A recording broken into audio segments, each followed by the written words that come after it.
할렐루야! 하나님께서 우리에게 선물로 주신 귀한 하루를 예배로 출발하는 여러분들을 축복합니다.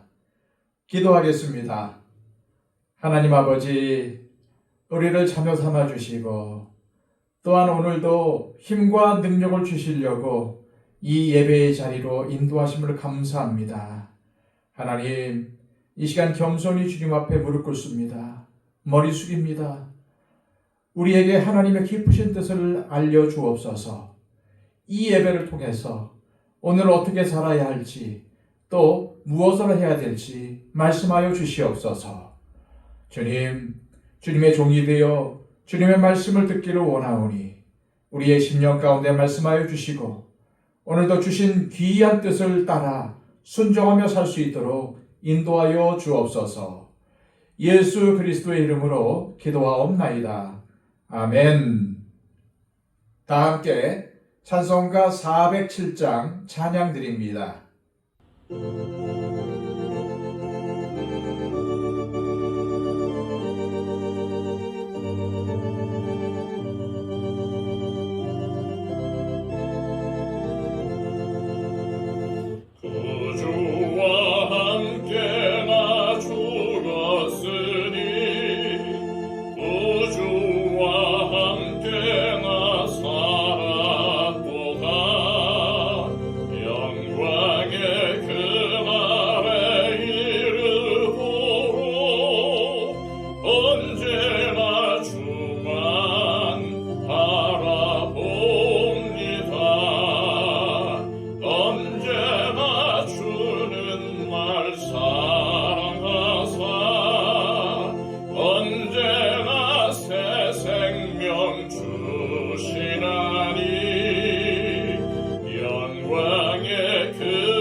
왕의 그날에 이르도록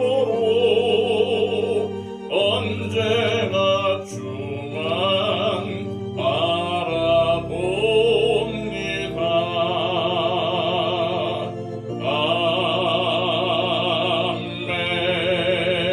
아멘. 이 시간 우리에게 주시는 하나님의 복된 말씀은 신약성경 요한계시록 7장 1절에서 8절까지의 말씀입니다. 신약성경 405쪽입니다. 2일 후에 내가 네 천사가 땅 네 고퉁이에 선 것을 보니 땅의 사방의 바람을 붙잡아 바람으로 하여금 땅에나 바다에나 각종 나무에 불지 못하게 하더라. 또 봄에 다른 천사가 살아계신 하나님의 인을 가지고 해돋는 데로부터 올라와서 땅과 바다를 해롭게 할 권세를 받은 네 천사를 향하여 큰 소리로 외쳐 이르되 우리가 우리 하나님의 종들의 이마에 인치기까지 땅이나 바다나 나무들을 해하지 말라 하더라. 내가 인침을 받은 자의 수를 들으니 이스라엘 자손의 각 지파 중에서 인침을 받은 자들이 14만 4천이니 유다 지파 중에 인침을 받은 자가 1만 2천이요 루벤 지파 중에 1만 2천이요 갓 지파 중에 1만 2천이요 아셀 지파 중에 1만 2천이요 납달리 지파 중에 1만 2천이요 므낫세 지파 중에 1만 2천이요 시므온 지파 중에 1만 2천이요 레위 지파 중에 1만 2천이요 이사갈 지파 중에 1만 2천이요 스불론 지파 중에 1만 2천이요 요셉 지파 중에 1만 2천이요 베냐민 지파 중에 인침을 받은 자가 1만 2천이라. 아멘.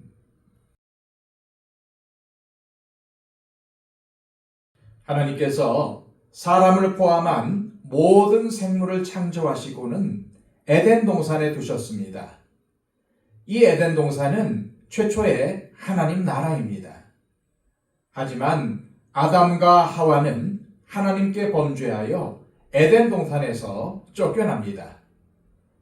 그런데 우리가 묵상하는 요한계시록 마지막 부분에 이 에덴 동산이 거룩한 성 새 예루살렘으로 완성되어 나타납니다.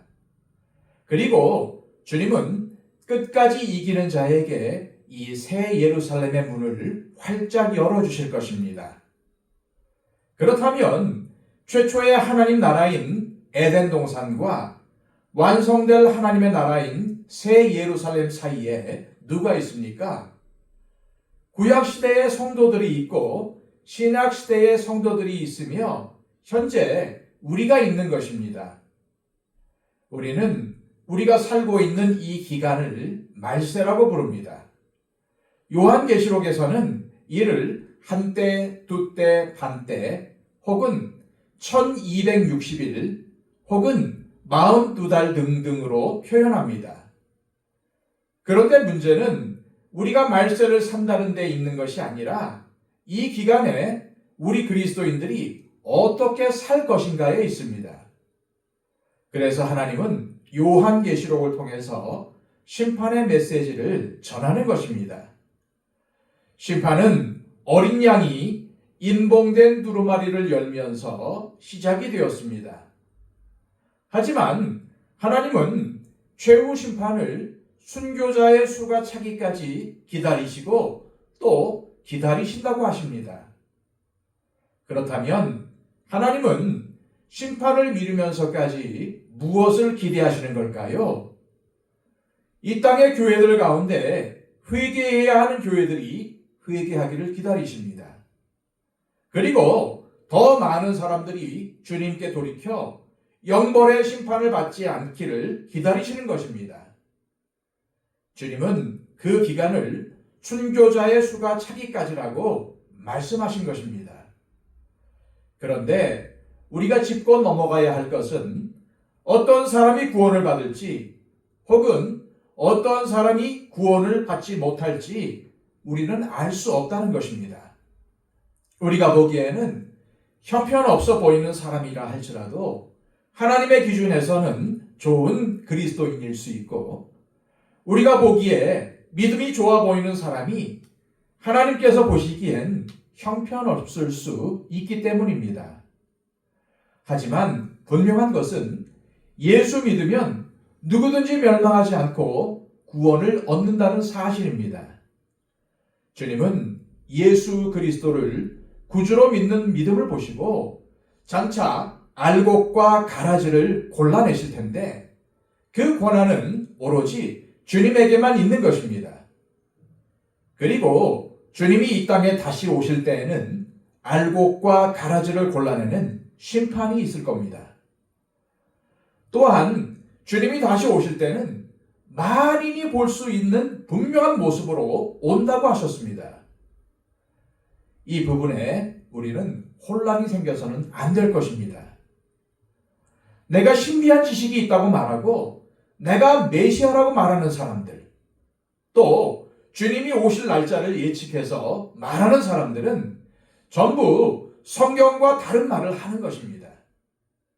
그리고 성경과 다른 말을 하는 사람들이 바로 이단입니다. 오늘 요한계시록 7장에는 기독교 역사상 수많은 이단을 양산해내었던 문제의 숫자가 등장합니다. 바로 14만 4천이라는 숫자지요. 지금도 많은 이단들이 자신들만이 입맞은 14만 4천 명의 무리라고 주장하고 있습니다. 하지만 본문을 잘 읽어보면 그것이 얼마나 허무맹랑한 주장인지를 알 수 있습니다. 7장은 6장의 6째 인 심판과 8장의 7째 인 심판 사이에 삽입된 말씀입니다. 7장은 6장 17절에 누가 하나님의 극렬한 심판 앞에 설 수 있겠는가? 라는 질문에 대한 해답으로 주어진 것입니다. 그리고 7장에 나오는 사람들은 끝까지 믿음의 정절을 지킨 사람들입니다. 우리는 오늘 말씀을 통해 극렬한 심판을 받지 않고 하나님 앞에 설 수 있는 사람이 누구인지를 정확히 알아야 합니다.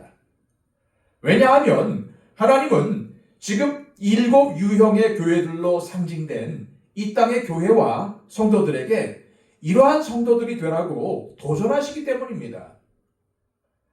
오늘 본문 2절엔 땅과 바다를 해롭게 할 권세를 받은 네 천사가 등장합니다. 그리고 땅과 바다에 재앙을 내리기 위해 명령을 기다리고 있습니다. 그런데 해돋는 데서부터 올라온 다른 천사가 네 천사에게 말합니다. 3절입니다. 이르되 우리가 우리 하나님의 종들의 이마에 인치기까지 땅이나 바다나 나무들을 해하지 말라 하더라. 천사들은 지금 심판을 진행하기 위해 서 있지만 하나님은 하나님의 종들의 이마에 인치시기까지 심판을 보류하고 계신 것입니다. 그러므로 우리는 지금 하나님의 종들의 이마에 인 찍는 일이 진행되고 있다는 사실을 알아야 합니다. 그러면 자연히 심판은 미루어지는 것입니다. 그렇다면 이미 이 땅에서의 삶을 마감하고 천국에 가 있는 사람들의 숫자가 정해져 있는 걸까요? 당연히 정해져 있지 않습니다.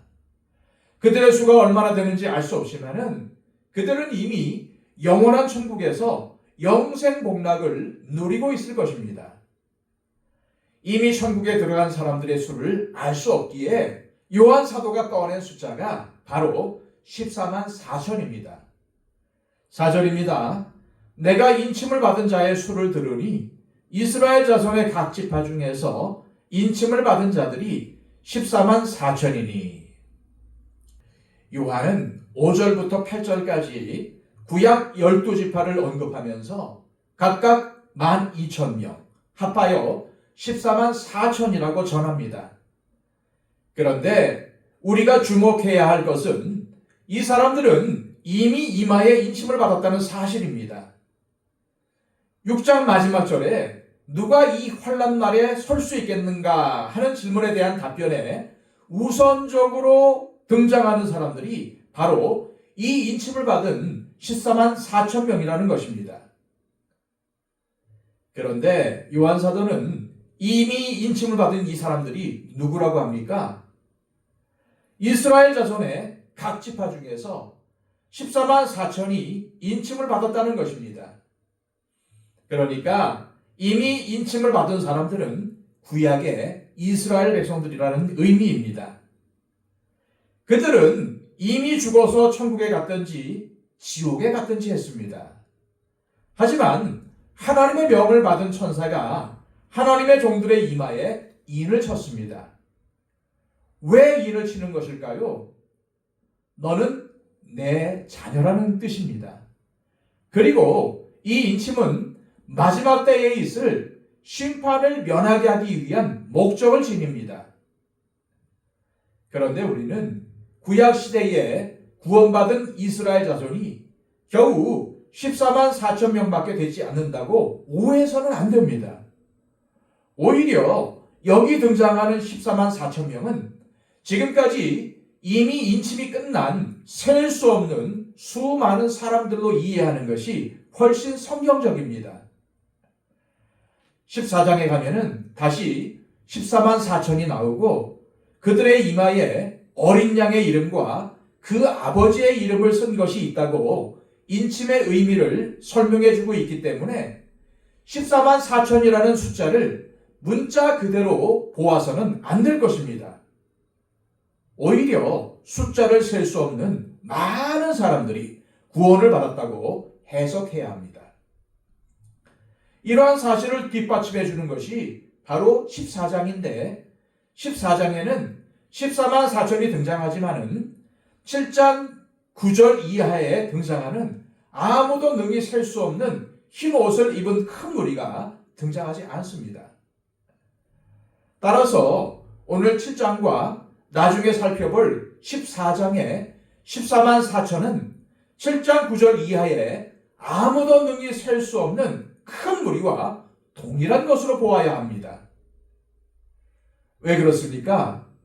왜냐하면 14장에 등장하는 14만 4천은 13장에 짐승의 표를 받아 멸망당할 사람들과는 대조되는 구원을 받은 무리를 가리키고 있기 때문입니다. 따라서 14장의 14만 4천은 7장의 14만 4천과 아무도 능히 셀 수 없는 큰 무리를 다 포함하는 구원받은 셀 수 없는 사람들 모두를 가리키는 말로 보아야 합니다. 그러므로 하나님께서는 구원받을 사람들의 수를 정해놓고 그 숫자만 구원하시는 것이 아니라 세상과 타협하지 않고 끝까지 신실하게 하나님을 믿은 모든 사람들을 구원하신다는 것을 기억하시기를 바랍니다. 하지만 그럼에도 불구하고 잔치에서 쫓겨나 어두운 데서 슬피 울며 이를 가는 무리들이 있음을 명심하시고 하나님의 인침을 받은 하나님의 자녀답게 살아가시기를 소망합니다.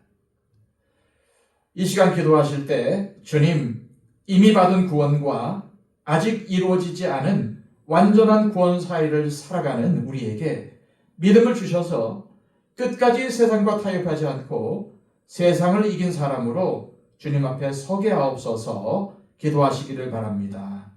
111 기도를 통해서 우리 주변에 있는 또한 우리의 기도가 필요한 많은 분들을 위해서 기도해 주시기를 바랍니다. 다 함께 기도하겠습니다.